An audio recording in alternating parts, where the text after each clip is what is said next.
Okay, सबसे पहले हम बात कर रहे हैं, आखिर आप लेंस से क्या समझते हैं? What do mean by lens? किसे लेंस कह रहे हैं आप? अभी तक तो आपने ऐसी सरफेसेस पढ़ी थी, ये इस तरह से। लेकिन अगर सोचिए आप एक ट्रांसपेरेंट मीडियम ले लें, ठीक है, एक प्लास्टिक या कांच को ऐसी शेप दे दें, एक दूसरा कांच यहाँ पर लाके चिपका दें, ये पूरा पूरा भर दिया, ये पूरा अंदर भरा हुआ है, ट्रांसपेरेंट है, ठीक है ना, लाइट इसमें से पास हो सकती है। तो ऐसा जो आपका एक पोर्शन बनेगा, एक मीडियम बनेगा जिसमें दो स्फेरिकल सरफेसेस हैं, ये भी स्फेरिकल है, ये भी स्फेरिकल है, ठीक है ना। हाँ, ऐसा भी हो सकता है कि एक तरफ स्फेरिकल हो और एक तरफ प्लेन हो, कोई दिक्कत नहीं है। मतलब एक ट्रांसपेरेंट मीडियम होना चाहिए जिसमें दो सरफेसेस तो होनी चाहिए, तो उसको हम क्या बोल देते हैं? What is that? लेंस। तो let us define a lens. Lens basically a lens is a portion of, it is a portion of transparent medium.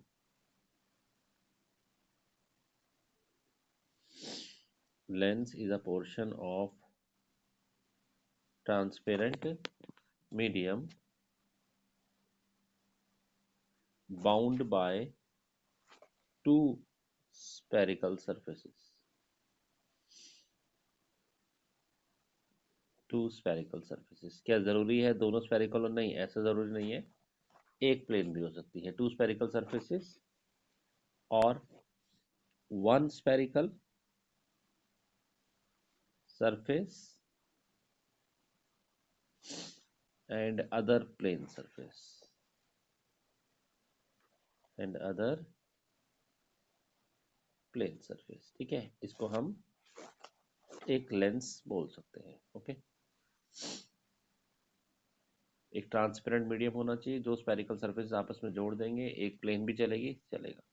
Broadly आपने दो तरह के लेंस के बारे में बहुत सुना है, पढ़ा है। कौन कौन से? वन इज कॉन्वेक्स और दूसरा is concave. Okay,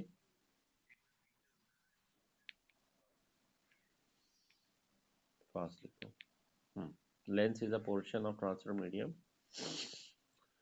bonded by two spherical surface or one spherical and another plane surface.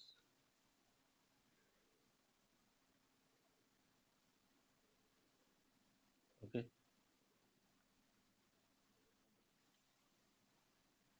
तो लेंस मैंने कहा दो तरह के हैं, कॉन्वेक्स और कॉनकेव। कॉन्वेक्स को आप एक और नाम से जानते हैं, it is also known as converging lens.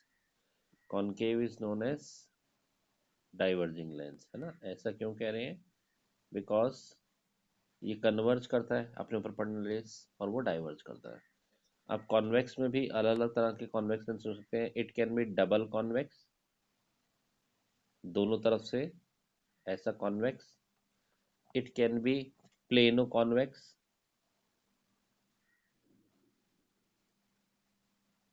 Plano convex का मतलब यहाँ से प्लेन हो गया, इधर से कॉन्वेक्स हो गया, या उल्टा भी, ऐसा भी, उधर से एक तरफ से convex. And the third one is, यहाँ लिख लेते हैं, कॉनकेवो कॉन्वेक्स। कॉनकेवो कॉन्वेक्स। कॉनकेवो कॉन्वेक्स क्या हो गया? यहाँ से कॉनकेव है और इधर से कॉनकेव है, इधर से कॉन्वेक्स है, जो उभरा हुआ पोर्शन दिख रहा है वो कॉन्वेक्स होता है, ठीक है। तो ये तीन तरह से हो सकते हैं। डबल कॉन्वेक्स, जो दोनों तरफ से कॉन्वेक्स है, प्लेनो एंड कॉनकेवो। इसी तरह से कॉनकेव लेंस भी को हम तीन तरह से क्लासीफाई कर सकते हैं, सेम। कौन कौन से नाम? It can be double concave, double concave you know, दोनों तरफ से ही कॉनकेव होगा, लाइक दिस, ठीक है ना। इसको हमने बीच में से सारा थोड़ा ग्राइंड कर दिया है, कोने थोड़े मोटे रखे हैं, बीच में से ग्राइंड कर दिया है। Then plano concave, then convexo concave, convexo concave. ठीक है, डायग्राम कैसा बन गया प्लानो कॉन्वेक्स का, कॉनकेव का। प्लानो कॉनकेव, वन साइड से प्लेन, इधर से कॉनकेव, ठीक है। और कॉन कॉन्वेक्सो कॉनकेव कैसा हो गया, इधर से ऐसा, ठीक है, और यहाँ से ऐसा, इधर से कॉन्वेक्स, इधर से कॉनकेव। ओके, हम ज़्यादातर डबल की बात करेंगे इस चैप्टर में, विल टॉक अबाउट डबल। चलें आगे।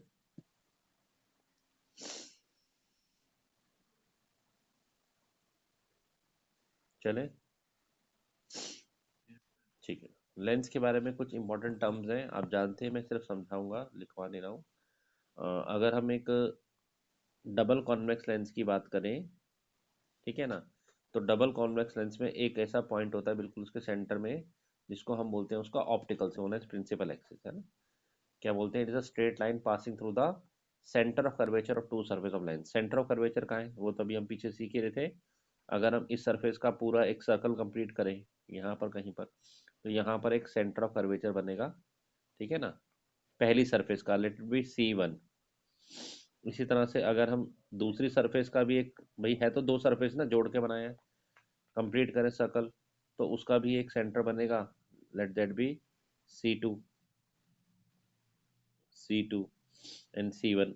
और अगर हम एक स्ट्रेट लाइन यहाँ से पास कर दे दोनों सेंटर ऑफ कर्वेचर से पास होते हुए, that is called principal axis. और ये एक पॉइंट प्रिंसिपल एक्सिस के ऊपर होता है, that is called optical centre. इसकी क्या स्पेशलिटी है, कोई भी लाइट की रे अगर ऑप्टिकल सेंटर से पास होगी तो ये लेंस से डेविएट नहीं करेगी। वैसे ये लेंस का काम क्या है, दिस इज कन्वर्जिंग लेंस, दबा देगा, है ना। बट ऑप्टिकल सेंटर कैसा पॉइंट है जहां से विदाउट डेविएशन लाइट रे पास हो जाएगी। ओके, ठीक है। तीसरा टर्म इसमें जो हम कॉमनली पढ़ते हैं, that is called principal focus. Principal focus क्या पढ़ा हुआ आप लोगों ने, आपने पढ़ा कि भाई कोई भी रे अगर ये पैरेलल जाएगी तो वो यहाँ पर एक पॉइंट से पास होती है, ठीक है ना। कोई भी रे पैरेलल जो भी रे जाएंगी वो सब की सब प्रिंसिपल एक्सिस पर एक पॉइंट पर मीट करेंगी, कन्वर्ज करेंगी, उस पॉइंट को हम बोलते हैं प्रिंसिपल फोकस, ठीक है। कॉनकेव लेंस में हम क्या दिखाते हैं, concave lens is basically a diverging lens, वो तो रेस को डाइवर्ज कर देगा। ये एक रे आई और ये ऐसे चली, अगर हम पीछे प्रोड्यूस करेंगे तो ये यहाँ पर ऐसा लगेगा यहाँ से आ रही है ना। ऐसे ये एक रे है, ये ऐसे चली गई, ये यहाँ से आ रही है, this is diverging principal focus, है ना। कॉनकेव लेंस डाइवर्जिंग लेंस है, रेस को डाइवर्ज करता है, पीछे मिलाओगे तो एक पॉइंट पर लगेगा मिल रही है, तो इसका फोकस वर्चुअल बोलते हैं। ये छोटी मोटी चीज़ें आपको पता है, दोबारा से क्लियर कर देता हूँ फटाफट। ये लेंस की दो सरफेस, इसको कंप्लीट करोगे तो यहाँ कहीं पर इसका सेंटर होगा, इस सरफेस का कहीं कहीं यहाँ पर सेंटर होगा, सेंटर कर्वेचर। जो लाइन यहाँ से पास होंगी उनको हम बोलेंगे, जो लाइन दोनों यहाँ पास होंगी प्रिंसिपल एक्सिस। एक पॉइंट लेंस के ऊपर ऑप्टिकल सेंटर, यहाँ से कोई लाइट, ये सेंटर ऑफ कर्वेचर C1 पहली सरफेस का, ये सेंटर ऑफ कर्वेचर C2, ये ऑप्टिकल सेंटर हो गया, ठीक है। और अगर कोई लाइट की रे पैरेलल चलेगी प्रिंसिपल एक्सिस के, तो it will pass through some point on the principal axis, उसको बोलते हैं फोकस। कॉन्वेक्स में ये रियल फोकस होता है, कॉनकेव में ये वर्चुअल फोकस होता है ना। ये सब बातें में फंस लीजिए। चलो फटाफट आगे चलते हैं। सो ये बेसिक सी इंफॉर्मेशन के बाद will move to the most important topic, that is lens maker formula. Lens makers formula,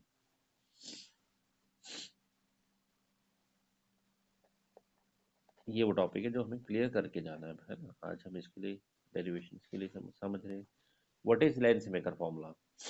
lens maker formula basically lens बनाने के लिए, लेंस बनाने वाले को बनाने के लिए जो है हेल्पफुल होता है।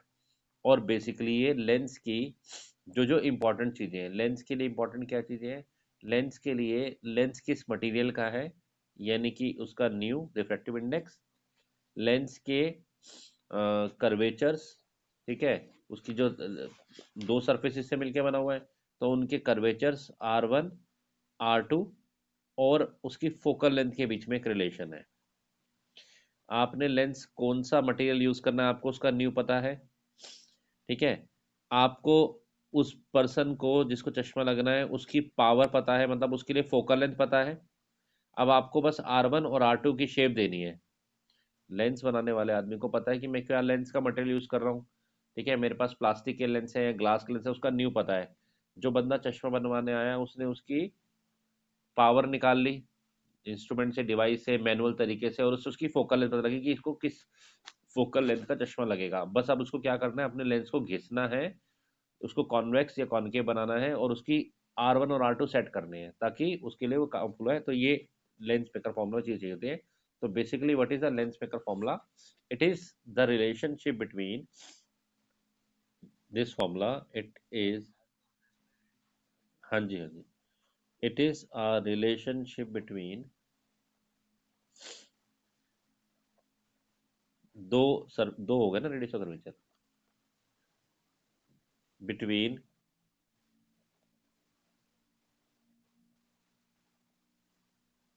focal length of a lens,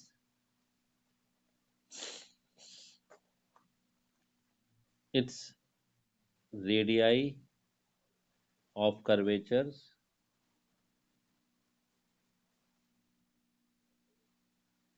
and refractive index,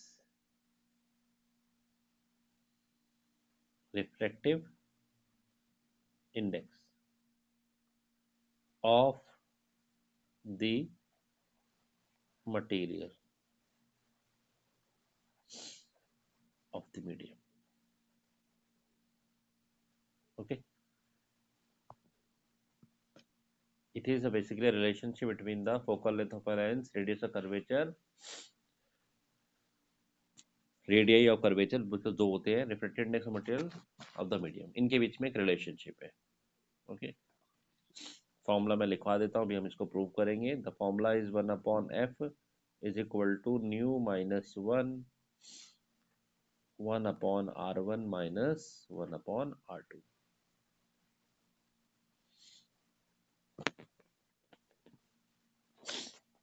okay,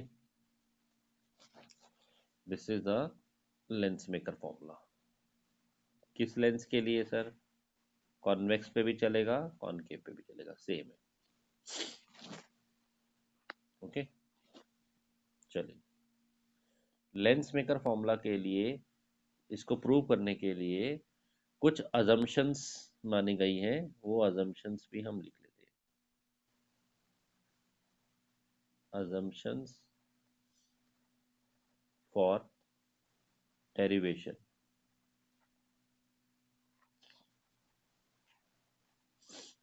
of lens maker formula.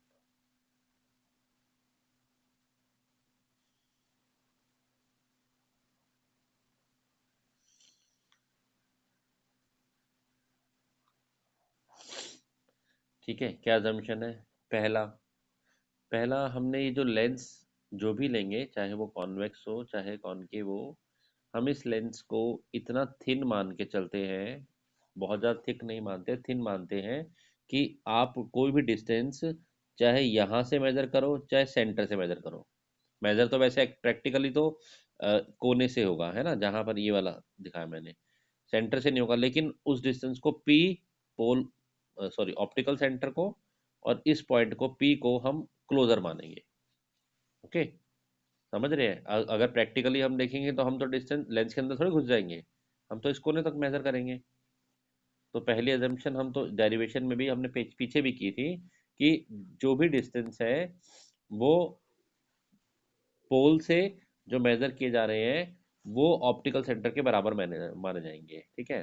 पहली है कि lens is so thin,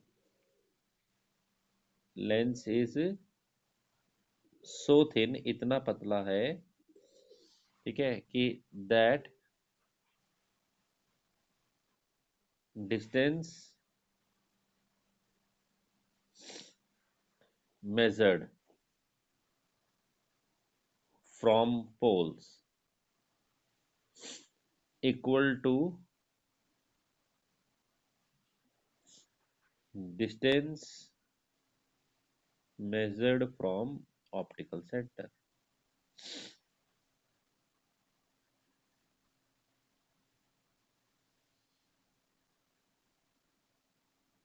okay, ठीक है। सेकंड पॉइंट हम मानते हैं कि इसका जो अपर्चर है वो बहुत स्मॉल है।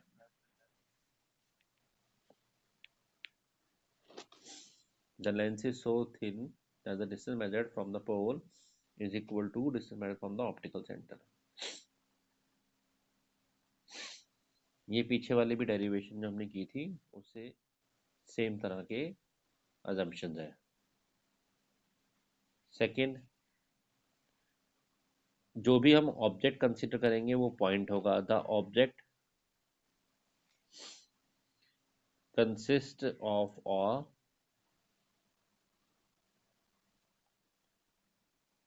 अ पॉइंट। ऑब्जेक्ट को हम एक पॉइंट की तरह ट्रीट करेंगे that will lying on the principal axis. Point object lying on the principal axis। okay, this is also the our assumption जो हम यूज करेंगे। हमेशा ऑब्जेक्ट को पॉइंट ऑब्जेक्ट लेंगे। और सेकंड, जितने भी एंगल्स बनाएंगे, incident ray, the incident ray, refracted रे, ठीक है, ये जो भी एंगल्स बनाएंगे ये स्मॉल एंगल्स बनाएंगे, मेक्स स्मॉल एंगल।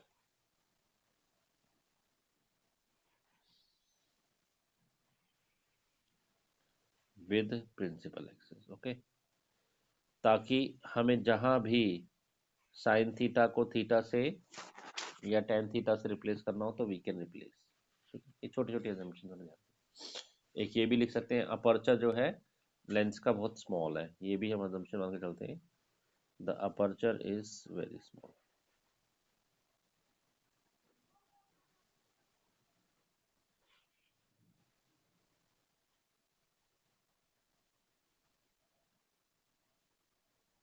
ओके,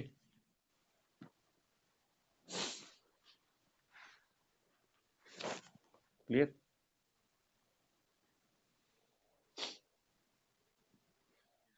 चलिए अब हम इसको डिराइव करते हैं। ठीक है, हम क्या कर रहे हैं, we are derive lens maker formula for double convex lens. और ऑलरेडी जो हमने डेरिवेशंस कर ली हैं पिछली केस में, प्रूव कर दी हैं, उनके जो है रिजल्ट्स को हम यूज करेंगे। ओके, तो पहले तो हम डायग्राम बना देते हैं। Double convex lens, double convex lens हमारा इस साइड से भी कॉन्वेक्स एंड यहाँ से भी कॉन्वेक्स हो गया। ठीक है ना, दिस इज अवर, थोड़ा और थिक करना ना, बड़ा बनाना पड़ेगा।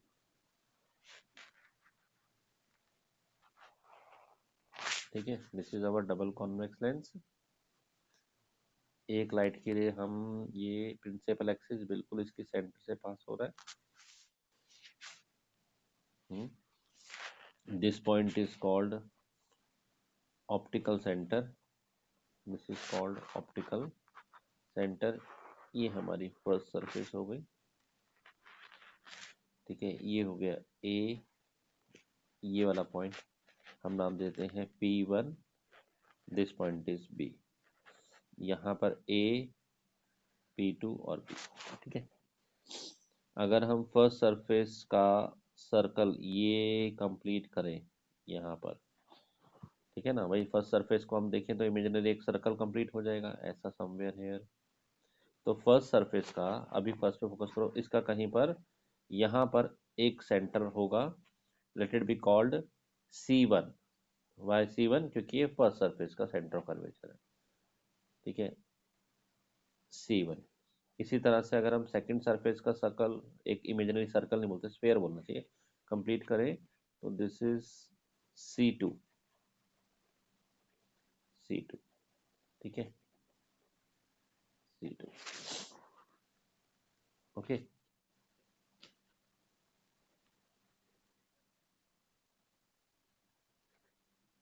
चलिए एक ऑब्जेक्ट रख लेते हैं यहाँ पर, इस पॉइंट पर O, पॉइंट ऑब्जेक्ट। डायग्राम बनाते हैं। कैसे डायग्राम बनेगा, ये एक ओ से रे चली और इसने हमारे लेंस की फर्स्ट सरफेस को स्ट्राइक किया हेयर। ठीक है, थोड़ा अच्छा बना दें, ये हेयर स्ट्राइक किया यहाँ पर। ठीक है, ये जो लेंस है इसका अपना रिफ्रैक्टिव इंडेक्स है न्यू 2 मान लो, पिछली बार की तरह ये न्यू 1। ओके, यहाँ तक समझ में आ रहा है? अब ये लाइट की रे रेयर से लेंस के अंदर यानी कि डेंसर मीडियम में जा रही है तो ये नॉर्मल में मुड़ जाएगी। अभी फर्स्ट सरफेस का नॉर्मल कहाँ है? फर्स्ट सरफेस का, तो फर्स्ट सरफेस का सेंटर ऑफ कर्वेचर कहाँ है? राइट साइड में।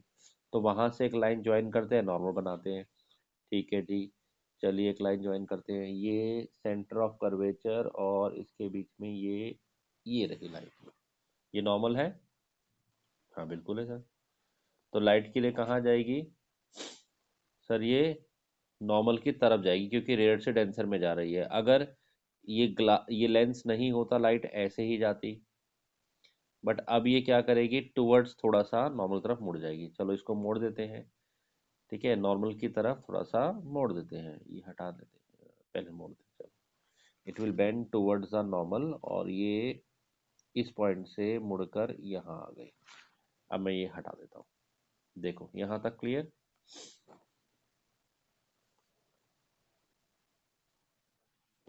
ठीक है, बस अभी पहले इतनी ही बात करते हैं।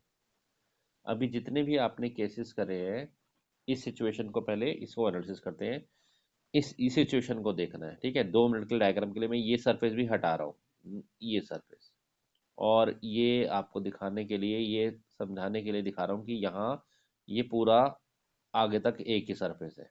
ठीक है, अभी वापस बैक कर लेंगे। कितना बढ़िया बढ़िया। अभी ये कौन सा केस है जरा मुझे बताएंगे? पिछले वाले केसेस से रिलेट करो। तो बोलेंगे सर ये तो वो केस है जिसमें ओ ऑब्जेक्ट है, कॉन्वेक्स सरफेस के सामने रखा हुआ है, रेयर मीडियम में रखा हुआ है ना? किसमें रखा हुआ है? रेयर मीडियम में रखा हुआ है ना? और उसकी जो भी इमेज बनेगी वो बन जाएगी, अभी बात कर लेंगे उसकी भी। क्लियर, ध्यान आया? वही केस है, वापस उल्टा कर दूं, ये देखो। आपको आपको सिर्फ उतना पॉइंट देखना है जो मैं कह रहा हूँ कि ओ एक ऑब्जेक्ट है। पूरा डायग्राम बनाना तो ये लो, मैं भी इस रे को पूरा कंप्लीट कर देता हूँ। जो ए से रे गई है, इमेज भी दिख जाएगी आपको। ये लो, क्योंकि अभी हमें इसकी ज़्यादा ज़रूरत है नहीं, पर चलो फिर भी बना लेते हैं। ये रे आगे जाएगी, जो मुड़ी है यहाँ से, और ये इस पाथ पर यहाँ पर जाकर स्ट्राइक करेगी, है ना? और एक रे यहाँ से हम ले गए थे प्रिंसिपल एक्सिस के अलोंग, बिल्कुल सीधा, और ये यहाँ पर आकर स्ट्राइक, मतलब यहाँ पर एक तरह से आपकी इमेज बन जाएगी। मैं इसको नाम देता हूँ I1। क्लियर है? तो अभी आपको सिर्फ फर्स्ट सरफेस को देखना है। ठीक है, तो जरा उसका देख लिया। अब हमने उसका लिखते रिजल्ट लिखे। फॉर फॉर सरफेस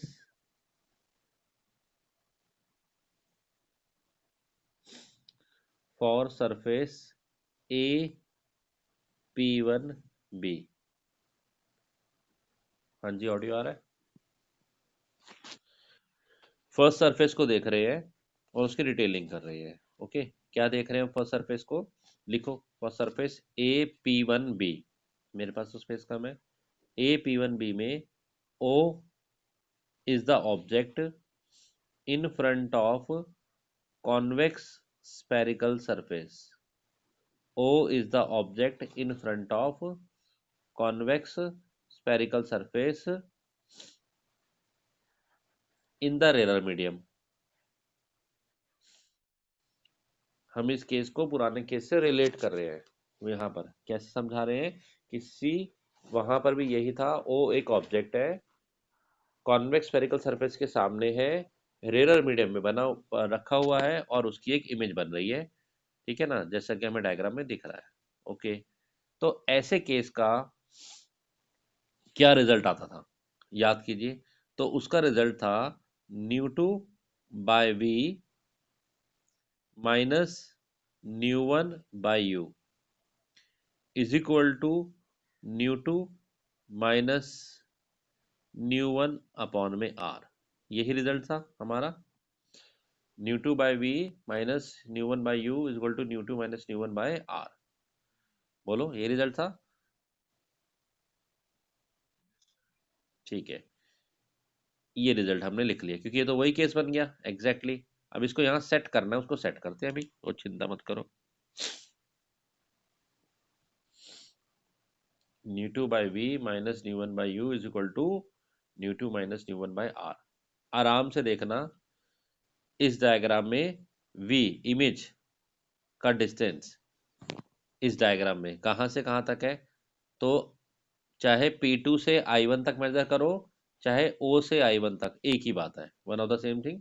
तो हम, क्योंकि हमने कहा है शुरू में, मान लें कि लेंस बड़ा पतला है, तो ये आपका इमेज का डिस्टेंस है, ये इमेज का डिस्टेंस है। ठीक है, असली में यहाँ इमेज नहीं बनेगी, असली में इमेज कहीं और बनेगी, मैं दिखाता हूँ आपको। बट इस डिस्टेंस को हम इमेज का डिस्टेंस v डैश मान लेते हैं। क्यों ऐसा बता रहा हूँ, क्योंकि एक बार लाइट को यहाँ से इस पॉइंट से और मुड़ना था, मैंने अभी मोड़ा नहीं, अभी मोड़ूंगा नेक्स्ट स्टेप में। ठीक है ना, पर फिलहाल मान लेते हैं, चलो अभी फर्स्ट सरफेस के लिए तो यही बनेगी, तो उसको वी डैश मान लेते हैं। तो अब इस डेरिवेशन में चेंज करते जाओ, v की जगह हम क्या लिखने वाले हैं, वी डैश। u क्या है हमारा, ऑब्जेक्ट का डिस्टेंस। ऑब्जेक्ट का डिस्टेंस कहाँ है, ऑब्जेक्ट का डिस्टेंस ये रहा, यहाँ से लेकर यहाँ तक।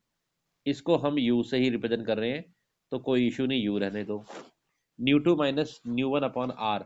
आर क्या है, रेडियस ऑफ कर्वेचर। किस सरफेस का, फर्स्ट सरफेस का। फर्स्ट सरफेस का रेडियस ऑफ कर्वेचर कहाँ से कहाँ तक है, ये डिस्टेंस है, ये O two C one radius of curvature. Positive और नेगेटिव का भी मैं ध्यान दे रहा हूँ, वो आपको पता है, यहाँ पर उसी हिसाब से हमने सिंबल लिखे हैं। ठीक है ना, आर वन, मतलब अभी हम लिख रहे हैं, बाद में हम उसको यूज कर लेंगे, तो यहाँ आर वन आ जाएगा बस। ये पहले केस का रिजल्ट हुआ, हमारे डायग्राम के अकॉर्डिंगली चेंज हो गया। देखो क्लियर या डाउट, यू हमारा यू ही है। ठीक है,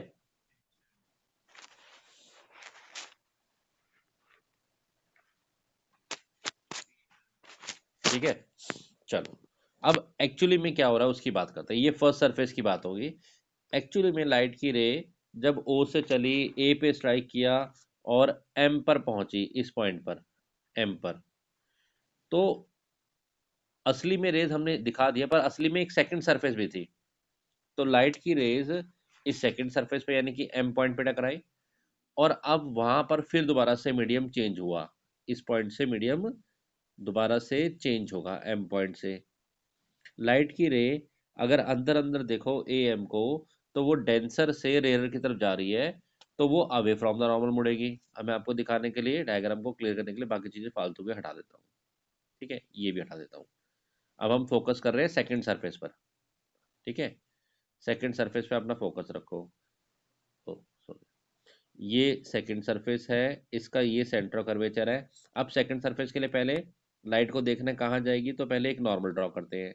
लीजिए जी, नॉर्मल कहाँ है, सेकंड सरफेस का सेंटर ऑफ कर्वेचर पीछे है, उससे एक लाइन को हमने ज्वाइन किया, ये नॉर्मल हो गई।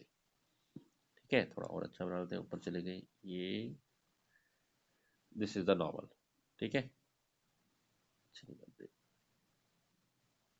अब ठीक है, क्लियर, ये नॉर्मल है। सेकंड सरफेस का यही नॉर्मल होगा ना, सेंटर, उसका सेंटर कर्वेचर पीछे है। अच्छा, तो लाइट की रे, अंदर वाली रे की बात कर रहा हूँ, ए एम की, मैं उसको दिखा देता हूँ कलर से। ये मैं सिर्फ इतने पोर्शन को ऑब्जर्व कर रहा हूँ, ए एम को, पीछे मत देखो। ये लाइट की रे एक डेंसर मीडियम में है, और ये एयर में जा रही है, यानी कि रेयर मीडियम में जा रही है। तो डेंसर से जब ये रेयर में जा रही है, तो कहाँ मुड़ेगी, it will bend away from the normal, it will bend away from the normal. Normal कहाँ है, नॉर्मल आपको दिखा दिया, उससे अवे। तो लाइट की रे यहाँ से नॉर्मल से दूर, नॉर्मल की तरफ नहीं, ये देखो दोबारा देख लो डायग्राम में, ये असली में इसका पाथ है ये वाला, ये वाला, लेकिन ये इससे दूर जाएगी, इधर आएगी।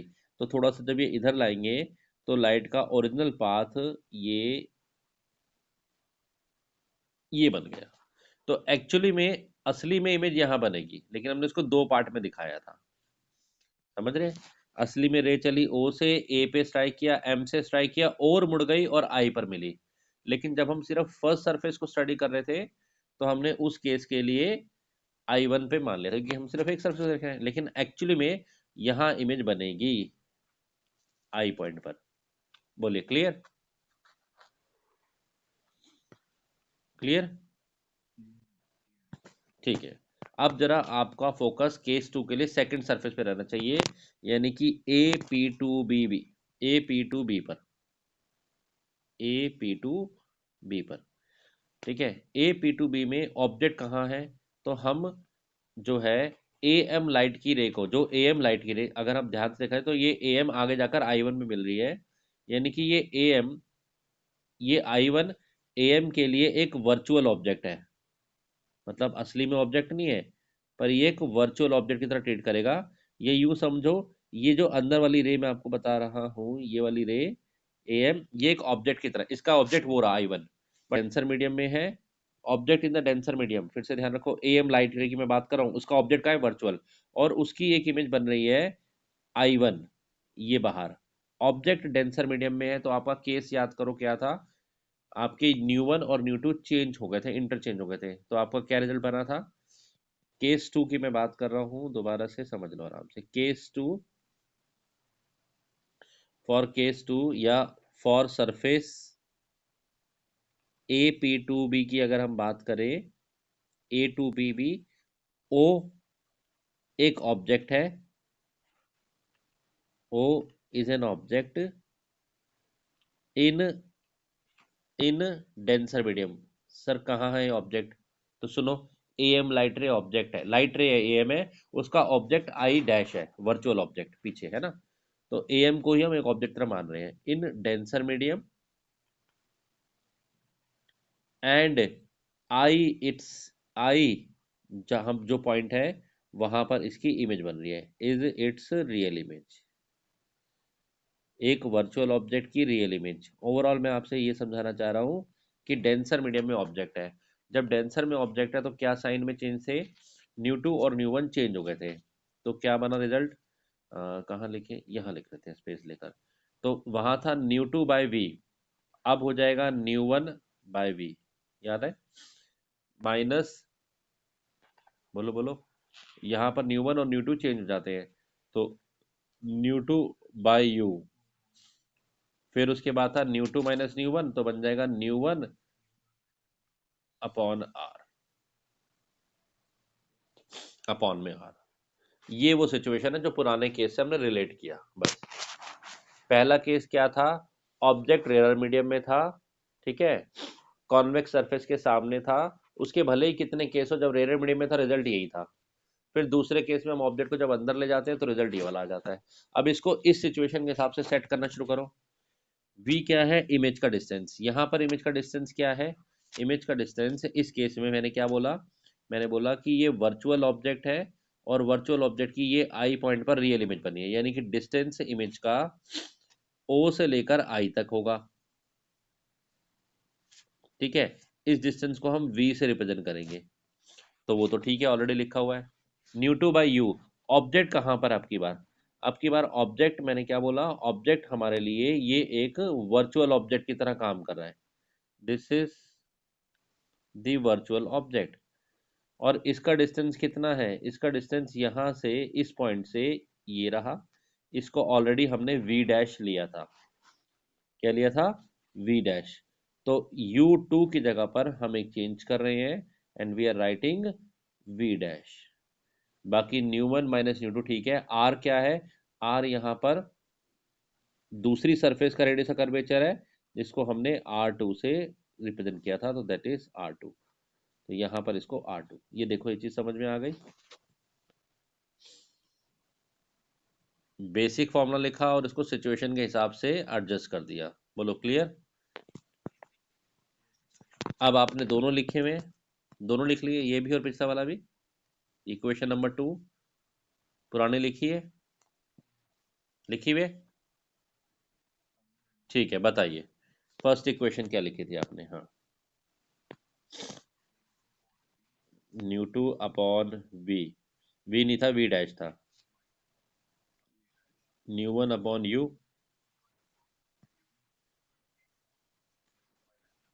ओ sorry, mu two minus mu one upon R. R भी आपने आर वन लिखा था, है ना। और अभी सेकंड केस रिजल्ट क्या आया आपका, न्यू वन अपॉन में, बोलो अभी जो लिखा था, वी माइनस यू, यहाँ पर वी डैश बन गया था, is equal to mu one minus mu two upon में आर टू। यही आया है पक्का। ठीक है, तो ये दोनों केसेस को हमने डायग्राम बनाया, एक्सप्लेन किया, लिख दिया। अब हम इन दोनों इक्वेशन को ऐड करने वाले हैं। ऐड करने वाले हैं। ऐड करने में देखो, जो लाइक क्वांटिटी है ये वाली कैंसिल हो गई, ये पॉजिटिव है वो नेगेटिव है, देख लो सेम है। और असली में इसको कैंसिल भी होना चाहिए था, क्योंकि ये हमारे मतलब की नहीं थी, ये तो एक वी डैश वर्चुअल इमेज थी। अभी क्या बचा, जरा उसको देखें। पहले इसको लिख लेते हैं, पहले इसको लिख लो, कोई फर्क तो पड़ता नहीं, चलो पहले इसको लिख लेते हैं। ऐड में इसको भी लिख सकते हो। तो ये बना mu one upon v minus mu one upon u is equal to mu two minus mu one, दोनों तरफ है लेकिन साइन उल्टे हैं, तो हम क्या करते हैं, कॉमन ले लेते हैं। अगर ये आर टू था ना, हाँ, तो mu two minus mu one अगर हमने कॉमन ले लिया, ये वाली वैल्यू को कॉमन ले लिया, तो ये तो ठीक है, वन अपॉन आर वन, लेकिन यहाँ पर तो ये उल्टा था, तो एक साइन माइनस का लगेगा, वन अपॉन आर टू। इस स्टेप तक आओ जल्दी। दोनों इक्वेशन जो हमारी आई थी, हमने दोनों इक्वेशन को क्या कर दिया, ऐड कर दिया, ये कैंसिल हो गया। अब आ जाओ रिजल्ट पर, आ जाओ रिजल्ट पर। बहुत सिंपल में करा रहा हूँ, बुक में तो बहुत बड़ी में समझ में आएगा नहीं। अगर आपको पुराने केसेस पक्के हैं तो ये भी पक्का हो गया, बड़ा सिंपल। अब यहाँ से न्यू वन को कॉमन ले लो और उठा के उधर ले जाओ, तो लेफ्ट हैंड साइड में क्या बचा, one upon v minus one upon u is equal to, mu one common लेकर इन दोनों के नीचे चला गया ब्रैकेट के बाहर, तो ये new two upon new one, new two upon new one, याद है आपको क्या था ये तो न्यू ही था, refractive index of medium, new लिख देता हूँ, माइनस इसके नीचे भी न्यू बन गया वन, और ब्रैकेट में one upon R one minus one upon R two. और उसके अलावा आपको ये पता है लेंस में, वैसे हम आगे प्रूव भी करेंगे कि one upon v minus one upon u lens में क्या होता है, one upon f focal length होता है। तो अगर आप इसको चेंज करेंगे, तो one upon f is equal to mu minus one upon में one upon R one minus one upon R two. This is the formula जो हम प्रूव करने चले थे। देखिए, this is the result, lens maker formula, this is the lens required lens maker formula.